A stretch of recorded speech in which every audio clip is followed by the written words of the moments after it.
जय श्री राम, जय श्री राम। सुमित्रा माता ने लक्ष्मण जी को आज्ञा दी थी कि जाइए, आप भी श्री राम के साथ जाएं। तुम कहूँ वन सब भांति सुपासु, संग पितु मातु राम सिय जासु। जहि न राम वन लई कलेसु, सुत सोई करहु इहि उपदेसु। तुमको वन में सब प्रकार से आराम है, जिसके साथ श्री राम जी और सीता जी रूप पिता माता हैं। हे पुत्र, तुम वही करना जिससे श्री रामचंद्र जी वन में क्लेश ना पावें। मेरा यही उपदेश है। उपदेश यहु जेहि जात तुमरे, राम सिय सुख पावहीं। प्रिय मातु प्रिय परिवार, पुर सुख सुरति वन बिसरावहीं। तुलसी प्रभु सिख दे, आयसु दीन पुन आशीष दई।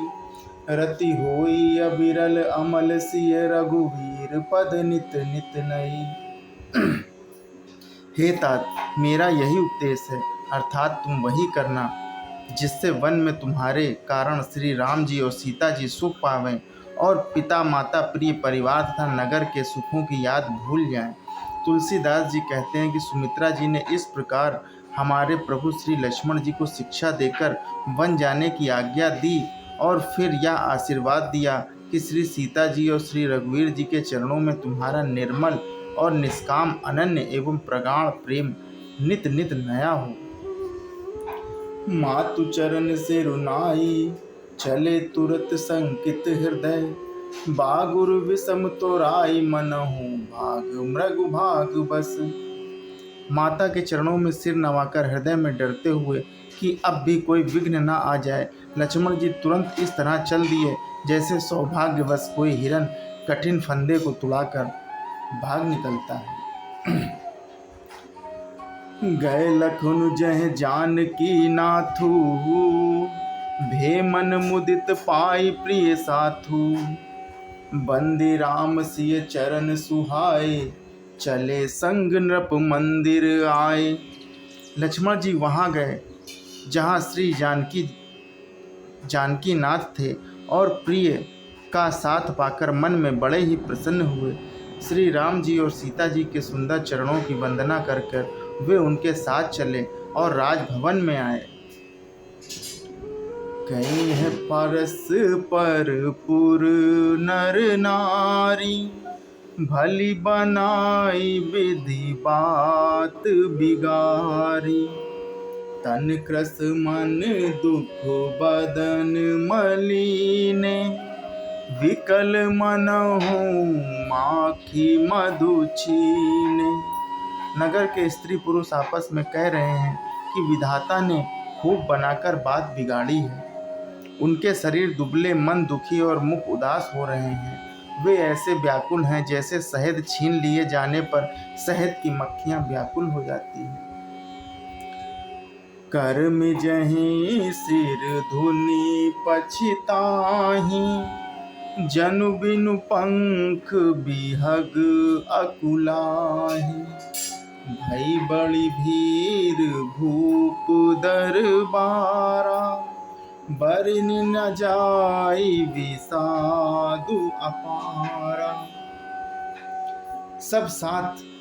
सब हाथ मल रहे हैं और सिर पीट कर पछता रहे हैं, मानो बिना पंख के पक्षी व्याकुल हो रहे हैं।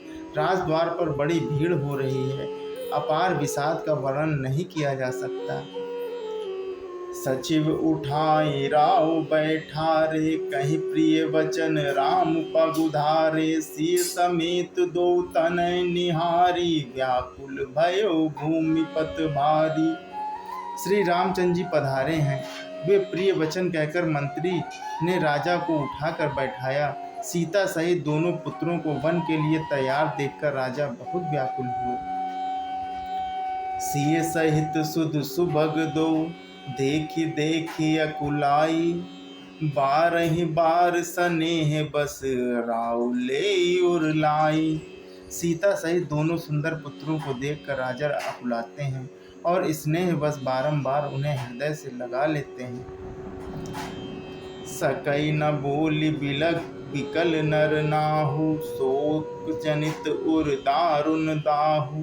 नाई शीशु पद अति अनुरागा, उठि रघुवीर विदा तब मांगा।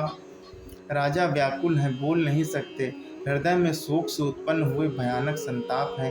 तब रघुकुल के वीर श्री रामचंद्र जी ने अत्यंत प्रेम से चरणों में सिर नवाकर उठाकर विदा मांगी कि पितु आशीष आयसु मोहि दीजय, हरस समय विषमौ कत कीजय। तात किए प्रिय प्रेम प्रमादु, जसु जग जाई होई अपवादु। हे पिताजी, मुझे आशीर्वाद और आज्ञा दीजिए। हर्ष के समय आप शोक क्यों कर रहे हैं? हे तात, प्रिय के प्रेमवश प्रमाद कर्तव्य कर्म में त्रुटि करने से जगत में यश जाता रहेगा और निंदा होगी।